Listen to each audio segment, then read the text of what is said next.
बिस्मिल्लाहिर्रहमानिर्रहीम। अल्लाहुम्मा सल्लि अला मुहम्मद व अला आलि मुहम्मद। रब्बि इश्रह ली सदरी व यस्सिर ली अमरी वहलुल उक़दतम मिन लिसानी यफ़क़हू क़ौली। अस्सलामु अलैकुम दोस्तों, मैं हूँ एक आम सा मुसलमान फ़कीर मासूम वारसी। दोस्तों, आज से एक दो दिन के लिए हम जो सेशंस करेंगे वो साबका दिनों पूछे गए कुछ सवालात पे बात करेंगे। उन सवालात के जवाबात देने की कोशिश करेंगे। लेकिन रात एक दोस्त ने सवाल किया ऑपरेशन अज़्म इस्तेहकाम से मुताल्लिक। तो आज सबसे पहले इसी पे बात कर लेते हैं। दरअसल इससे पहले भी काफ़ी ऐसे सवाल पूछे गए जो हुकूमती मामलात से वाबस्ता हैं या रहे हैं। तो हुकूमती मामलात से वाबस्ता अक्सर सवालों के हम जवाब देते नहीं हैं, क्योंकि हमारा काम हुकूमती मामलात से है नहीं। हमारा काम दिलों के मामलात से है, रूहों के मामलात से है। ये एक फ़कीरी दर है। यहाँ पे अल्लाह के और उसके रसूल के इश्क और मोहब्बत की बात होती है। यहाँ हुकूमती मामलात ज़्यादातर डिस्कस नहीं होते। लेकिन ये सवाल एक अहमियत रखता है। देखें, अज़्म इस्तेहकाम के माने के हिसाब से देखा जाए तो ये ऑपरेशन होना बहुत ज़रूरी है। मुल्क पाकिस्तान को इस्तेहकाम की ज़रूरत तो है। 70-75 साल बड़े होते हैं। हम नॉर्मली किसी से बात करते हैं 20 साल की उम्र तक अगर कोई पहुंचता है तो हम कहते हैं कि यार आगे चल के क्या बनोगे, किस चीज़ की तालीम ले रहे हो। 20-25 साल तक अक्सर शादियों के मामलात हो चुके होते हैं। इसमें लड़के वाले भी यही चीज़ पूछते हैं कि लड़की ने क्या किया है और लड़की का मतलब बैकग्राउंड क्या है और आगे की प्लानिंग क्या है। और कुछ लोगों के यहाँ तो ये जो तालीम याफ्ता तबका है उसमें तो लड़कियों के प्रोफेशंस को भी मद्देनज़र रखा जाता है। लिहाजा लड़कों के लिए भी बड़ा ख़ास इस चीज़ पे तवज्जो दी जाती है कि लड़के ने क्या पढ़ा है और इसकी क्या काबिलियत है और आगे ये क्या अचीवमेंट करेगा, जॉब कहाँ मिली है, क्या कामयाबी और क्या उसकी जनाब कामयाबी के आसार हैं, ये घर को खुशहाल कैसा रख पाएगा। यानी 20 साल की उम्र अभी उसका शनाख्ती कार्ड बना है। 18 साल की उम्र में शनाख्ती कार्ड के फ़ौरन बाद 2 साल बाद, 3 साल बाद, 4 साल बाद, 5-6 साल बाद ये सवाल उसकी ज़ात पे उठना शुरू हो जाता है 5-6 सालों में ही। क्योंकि 18 साल से पहले की जो उसकी उम्र थी वो तो पढ़ने लिखने और कुछ सीखने की थी। अब कुछ न कुछ सीख चुका है, कुछ न कुछ दुनिया को देख चुका है। तो अब दुनिया में सरवाइव करने का क्या सद्देबाब इसने सोचा है। तो ऐसे चलते चलाते वो 40 साल तक पहुंचता है। तो आगे फिर उसके अपने बच्चे जवान होने लगते हैं। 45-50 साल की उम्र में तो वो फिर अपने बच्चों की शादी कर रहा होता है। कुछ ने शादी कर ली होती है बच्चों की भी, वो फिर नाना दादा की एज पे पहुंच रहे होते हैं। तो यानी 20 से 25 साल के बीच, 50 साल के बीच, यानी फिर 30 साल के अरसे में हम कहते हैं ये नाकाम आदमी है या ये कामयाब आदमी है, इसने अच्छा बिजनेस किया है। नॉर्मल ज़िंदगी को, इंडिविजुअल फ़र्द को भी अगर हम जांचते हैं तो 30 साल में उसका सारा कच्चा चिट्ठा हमारे सामने आ जाता है या पक्का पीड़ा उसका बैकग्राउंड हमारे सामने आता है। मुल्की मामलात भी नॉर्मली यही 20 से 30 साल बड़े अहम होते हैं, लेकिन हमारे वतन पाकिस्तान को 70-80 साल हो गए। 70 साल 75 साल की उम्र पाने के बाद ये मुल्क बजाय तरक्की करने के कर्ज़ों के नीचे दब गया, बदअमनी के नीचे दब गया, इस्तेहसाल के नीचे दब गया, रिश्वत के नीचे दब गया, बहुत सारे मामलात में दब गया। अब अगर इसको मज़ीद मुस्तहकम करना है, आगे चल के इसको मुस्तहकम करना है तो इस्तेहकाम लाना है इदारों में। इस्तेहकाम इदारों में आएगा नहीं तो बदअमनी तो और फैलेगी। नॉर्मली आज से पहले जितने ऑपरेशन किए गए हैं उन ऑपरेशंस का रिज़ल्ट क्या है? किसी डॉक्टर के पास आप पेशेंट लेके जाते हैं कि इसे गुर्दे में पथरी है, इसे जो भी मतलब कोई ऑपरेशन का मामला होता है तो वो थोड़ी देर का ऑपरेशन होता है, लेकिन उसके बाद मरीज़ ठीक हो जाता है। ऑपरेशन हो गया, इसका गदूद निकाल दिया, इसकी पथरी निकाल दी, या डिलीवरी का मामला था तो बच्चा हो गया, बस वो कुछ दिनों की ट्रीटमेंट के बाद फिर वो सेहतमंद और साबका ज़िंदगी की रूटीन पे आ जाता है। तो ऑपरेशन तो होते हैं वक्ती तौर पे और उन ऑपरेशंस का रिज़ल्ट होता है और उस रिज़ल्ट के बाद थोड़ी सी ट्रीटमेंट मज़ीद कुछ दिन चलती है और फिर वो मामलात अपने रूटीन पे आ जाते हैं। लेकिन हमारे मुल्क पाकिस्तान में आज तक जब जब भी ऑपरेशन हुए उसका क्या रिज़ल्ट सामने आया? वक्ती तौर पे खामोशी ज़रूर हुई, कुछ दिनों बाद फिर वही बीमारी। अगर आपने पथरी का इलाज कर लिया है, पथरी का ऑपरेशन कर लिया है, दोबारा फिर पथरी, फिर ऑपरेशन कर लिया, फिर पथरी, फिर ऑपरेशन कर लिया, फिर पथरी, भाई बार बार ये पथरी हो क्यों रही है?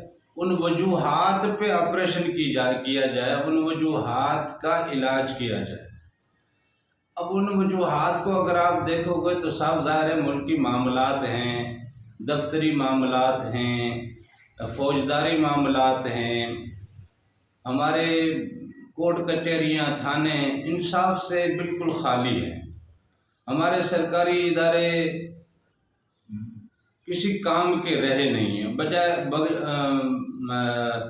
बगैर रिश्वत के कोई बंदा काम नहीं करता। हमारे बिजली का मामला देखो कि हमारे मुल्क की खपत है 30,000 मेगावाट और जिन कंपनियों को हमने बिजली बनाने का ठेका दिया हुआ है वो बिजली बनाती हैं 40,000 मेगावाट के हिसाब से। वो 40,000 मेगावाट बनाती नहीं है, लेकिन उन तमाम की कैपेसिटी को अगर जमा कर लिया जाए तो 40,000 मेगावाट बनती है और उनको पे किया जाता है उनकी कैपेसिटी के हवाले से। नॉर्मली एक मज़दूर सुबह से शाम तक कितना काम कर सकता है? 400-500 ईंटें उठा सकता है, तो उस हिसाब से उसको मजदूरी पर रख लिया। अब यह है कि उसने ईंटें 100 उठाई, 150 उठाई, 200 उठाई, आपने उसे मसरूफ़ रखा है तो आपके ऊपर उसकी दिहाड़ी बनती है और आपने वो दिहाड़ी उसको दे देनी है। अब अगर उससे आपने पूरा काम नहीं लिया तो ये आपकी गलती है, लेकिन उसकी दिहाड़ी तो पूरी बनती है। अब जिन जिन कंपनियों को आपने ठेका दिया है वो अगर पूरी बिजली नहीं बनाते तो ये उनका मामला नहीं है, ये आपका मामला है कि आप पूरी बिजली उनसे ले क्यों नहीं रहे, क्योंकि आप पे कर रहे हो 40,000 मेगावाट और आपकी ज़रूरत कितनी है? आपकी ज़रूरत है 30,000 से 31,000 मेगावाट। जो हाई पीक नीड है वो भी 30-31,000। और हमें बिजली सप्लाई करने वाली जो कंपनियां हैं, यानी बनाने वालों ने तो बना ली, अब सप्लाई करने वाले सप्लाई करेंगे, तो सप्लाई करने वाले कितना सप्लाई कर रहे हैं? उनके ज़िम्मे सप्लाई तो 30,000 मेगावाट की है, लेकिन वो सप्लाई 20,000 के करीब मुश्किल से कर रहे हैं। तो वो सप्लाई कम क्यों कर रहे हैं? अब उनसे ये पूछे कौन, ये क्यों नहीं पूछा जा रहा? इस पे ऑपरेशन होना चाहिए ताकि इस्तेहकाम लाया जा सके। जिन लोगों का पैसा मुल्क से बाहर है, चाहे सियासतदान हैं, चाहे ब्यूरोक्रेट्स हैं, चाहे फौजी जर्नल हैं, चाहे हमारे अदालतों के जज साहबान हैं, जो भी है, यहाँ से रिटायर होने के बाद अपनी पूरे असास से बाहर मुल्क लेके चला जाता है। अरबों में इनकी जनाब मालियत, नकदी और फिर दूसरी जनाब असासाजात जो बाहर मुल्क हैं, ये वहाँ हैं, ये यहाँ आएंगे तो इस्तेहकाम होगा। तो अज़्म इस्तेहकाम का ऑपरेशन जो करना है वो उन पे करना है जो बाहर चले गए, तनख्वाहें यहाँ से ली, ज़िंदगी यहाँ गुजारी, यहाँ की वफादारी की कस्में खाते रहे, वफादारी ये निभाई कि जब इनको 20 साल, 30 साल, 50 साल, 40 साल जितनी भी उसने सर्विस की है, उस सर्विस के बाद इतनी वफादारी के साथ उसने सर्विस की है कि सर्विस के फ़ौरन बाद वो सारे अरसा से बाहर मुल्क ले गया। मतलब सर्विस के दौरान भी वो वफादार नहीं था, उसका इंटरेस्ट यही था कि मैं ज़्यादा से ज़्यादा बनाऊं और बाहर मुल्क जाकर सेटल हो जाऊं। उसका सारा मेंटली इंटरेस्ट जो है वो बाहर था, अपने मुल्क से नहीं था। मतलब वो अपने मुल्क का गद्दार था, चाहे वो किसी भी पोस्ट पर रहा हो, चाहे वो सियासतदान ही हो, चाहे वो हुकूमत का हिस्सा रहा हो या हुकूमत का हिस्सा ना रहा हो, चाहे सरकारी इदारों से वाबस्ता रहा हो या ना रहा हो, मुल्की मामलात में वो इन्वॉल्व था, कमेटियों में वो था, वो मुख्तलिफ जरगों में और दूसरी चीज़ों का वो जनाब बहुत बड़ा पावा बना हुआ था, और वहाँ से उसने बड़े पैसे बनाए, बड़ी कमीशंस खाई और फिर बाहर मुल्क सेटल हो गया। इसका मतलब वो मुल्क का वफादार था ही नहीं, मुल्क का तो गद्दार था। तो अगर इस्तेहकाम का ऑपरेशन करना है तो उनके खिलाफ कीजिए ना, कि जहाँ से इस्तेहकाम आएगा, मुल्क में खुशहाली आएगी, मुल्क में पैसा आएगा, मुल्क में अदल व इंसाफ को बहाल करें।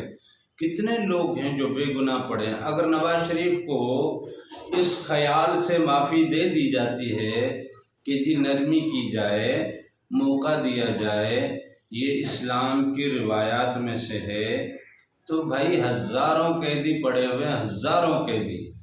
मैं 9 मई की बात नहीं कर रहा हूँ, 9 मई से हट के भी कैसे कैसे अजीब कहानियाँ और किस्से हमें जेलों में मिलेंगे। वो जो पड़े उनको आज़ाद करो, इस ख्याल से कि इंशाल्लाह अब अच्छा करेंगे। यानी अजीब एक अंदाज मुल्क में अपनाया हुआ है और अजीब अंदाज से लोगों को फैसिलिटेट किया जाता है। और ऑपरेशन कहाँ होता है? मखसूस 2 इलाकों में, कभी कभार तीसरा इलाका, वो भी मखसूस। बलूचिस्तान वडेरों के हाथ में है, सरदारों के हाथ में है। खैबर पख्तूनख्वा सरदारों के हाथ में है और सिक्योरिटी एजेंसीज के हाथ में है। बदअमनी कहाँ है? वडेरों के और सिक्योरिटी एजेंसीज के इलाकों में। तो फेल्यूर किसका है? वो जो वहाँ के मालिक बने हुए हैं। तो उन फेल्यूर्स के खिलाफ ऑपरेशन करें ताकि वो जो फेल्यूर पर्सन है वहाँ से निकल जाएं, अच्छे लोग वहाँ आएँ और अच्छा काम करें। सरदारियाँ इस तरह जो जैसे बलूचिस्तान की हैं, तो वो भी लोगों को यरगमाल किया हुआ है। वो यरगमाली में लावा दबेगा तो एक दिन फटेगा, जब फटेगा तो फिर आप चीखते भी हो।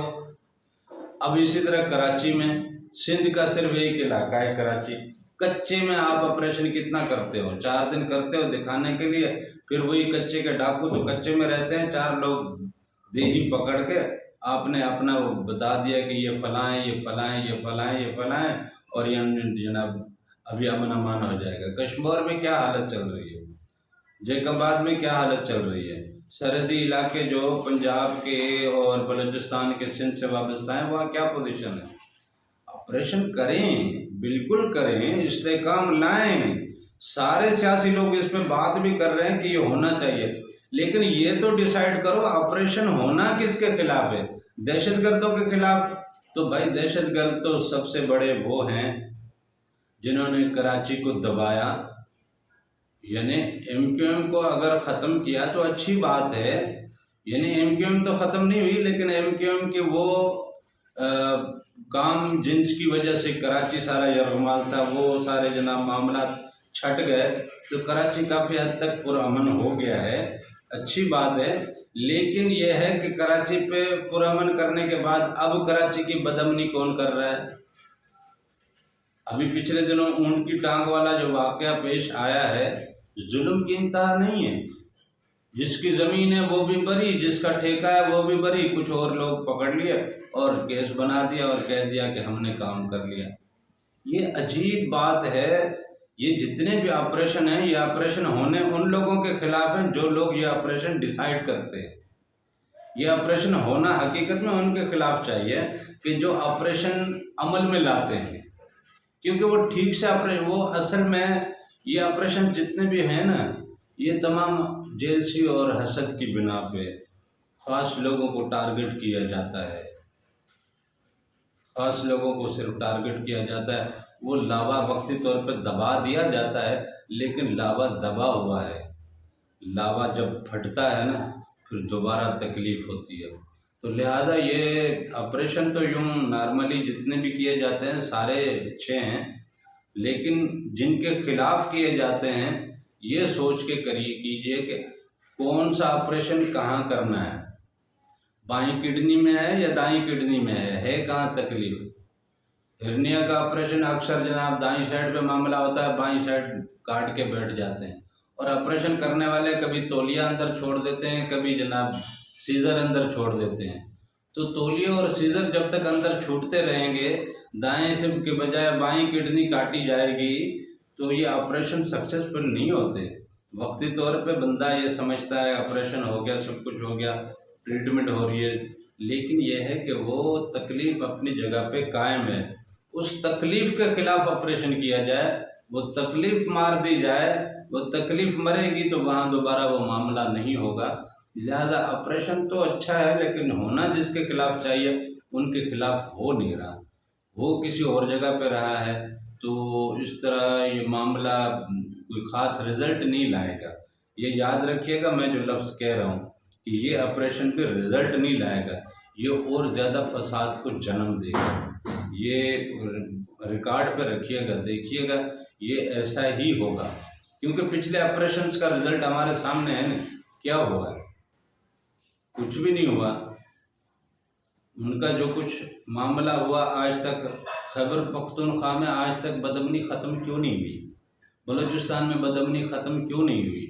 वो जो उठाए जाते हैं, लापता किए जाते हैं, कभी यहाँ से कभी वहाँ से, तो उनके जो पिछले हैं वो क्या आपसे डर के चुप हो जाएंगे या वो आने वाले दिनों में फिर कोई खड़ाक नहीं करेंगे? जब भी मौका मिलेगा वो खड़ाक करेंगे। इसलिए जो भी करना है तरीके से, लीगल वे में, और ख़ुसूसन इस्तेहकाम तो तब आएगा जब जो कुछ बाहर ले गए वो वापस ले। ये ऑपरेशन बड़ा ज़रूरी है। और हमारे मुल्क में बहुत सारे लोगों को मुफ्त का पेट्रोल, मुफ्त की गाड़ियाँ, मुफ्त के बंगले, मुफ्त के मुलाजिम, ख़र्चा किस पे? आवाम पे, बोझ किस पे? आवाम पे। उनका ये ख़त्म करें, उनका पेट्रोल ख़त्म करें, उनकी बिजली ख़त्म करें, उनका इजाफी जनाब गैस ख़त्म, अपने जेब से अपनी तनख्वाह से। एक गरीब आदमी अपनी तनख्वाह से बिजली का बिल दे रहा है ना, गैस का बिल दे रहा है ना, बाकी तमाम टैक्सेस अदा कर रहा है ना, तो वो जिसको आपने जनाब 1.5-1.5, 2-2 लाख, 5-5, 10-10, 20-20, 50-50 लाख के जनाब वो जो दिए हुए उसमें से वो करे ना, क्यों नहीं करता? करेगा, बिल्कुल करेगा। आप उसके ऊपर छोड़ें तो सही, आप उसके प्रोटोकॉल में इतना सब कुछ कर देते हैं कि वो फिर बिल्कुल ही किसी और लाइन में लग जाता है। लिहाजा ये मामला तो बड़े संजीदा हैं और मुल्क को इस्तेहकाम की ज़रूरत तो है और बहुत बड़े ऑपरेशन की ज़रूरत भी है, लेकिन वो इस्तेहकाम आएगा कैसे, वो तय करना, उसके पैरामीटर्स तय करना, उस लाइन को ड्रा करना बहुत ज़रूरी है, और ख़ास एहतियात से ड्रा करना, वरना मामला फिर और ख़राब होंगे। लिहाजा मेरा ख्याल ऑपरेशन के हवाले से तो बात काफ़ी हो गई है, लेकिन यह है कि मैं एक दफ़ा फिर आपसे कहता चलूँ कि ये हुकूमती मामला जो है ना, ये हुकूमतों तक रहने दें। हमारे आस्थाने के मामला जो हैं वो आस्थानों तक महदूद रहें, वो काफ़ी है। जिन लोगों को इश्क है अल्लाह से और उसके रसूल से, जो अपने कल्ब और रूह को रोशन करना चाहते हैं, वो हमसे जो कनेक्ट हैं वही हमारे लिए काफ़ी है। हम अपने हिस्से का काम वहीं कर रहे हैं और वही काम हम करेंगे इंशाअल्लाह, वही काम ही बेहतर है। बाकी हुकूमतों के काम हैं वो खुद बेहतर समझते हैं, हम तो इस अमल का हिस्सा बनते भी नहीं हैं और कोशिश करते हैं इस अमल पे ज़्यादातर बात भी ना करें, क्योंकि ये हमारी फील्ड नहीं है। दुनिया जो है वो शैतान की फील्ड है, इब्लीस की फील्ड है, नफ्स की फील्ड है। तो नफ्स के पुजारी, नफ्स के ख्वाहां, नफ्स के पैरोकार, शैतान के पैरोकार, इब्लीस के पैरोकार और बुराइयों के पैरोकार बुरी चीज़ों के पीछे रहें। क्यों? देखो हुकूमत है, देखो आसिफ जरदारी क्या जेल में नहीं गया, भुट्टो क्या जेल में नहीं गया, नवाज शरीफ क्या जेल में नहीं गया, इमरान खान क्या जेल में नहीं पड़ा। हुकूमत ऐसी बुरी चीज़ है कि फंसा के रख देती है, अजाबों में डालती है। अजाब बर्दाश्त करना चाहते हो, हज़रत उमर बिन खत्ताब को देखें, हज़रत उस्मान गनी को देखें, हज़रत मौला अली सरकार को देखें, मौला हसन सरकार को देखें, मौला हुसैन सरकार को देखें, उनके ख़ानदान को देखें। ये सरबराहियाँ, ये हुकूमतें बंदे को उजाड़ कर रख देती हैं। उनके कातिलों के ख़िलाफ़ क्या हुआ? माफ़ियाँ बख्श दिया, पूछा गया। हज़रत अली सरकार ने भी कहा छोड़ दें उसको, हज़रत इमाम हसन ने भी कहा ठीक है उसको छोड़ दें, और इसी तरह हज़रत इमाम हुसैन के मामले में भी देखें, देखा जाए तो यूं हुर जो है वो यजीद के लश्कर से निकला, हाकिम वक्त से बगावत की ना।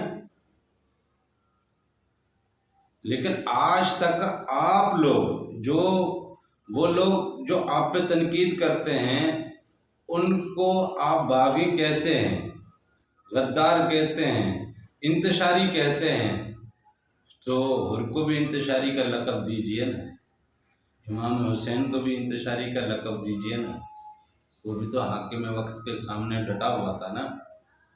लेकिन ये सोचने की बात है कि अगर वो इस्लाम के हीरो हैं, और यकीनन हैं, इसमें कोई शक नहीं, कि अगर आज हम तक और आप तक कलमे की ज़रा सी रोशनी अगर है तो ये उनकी मेहरबानी और उनकी अता की वजह से।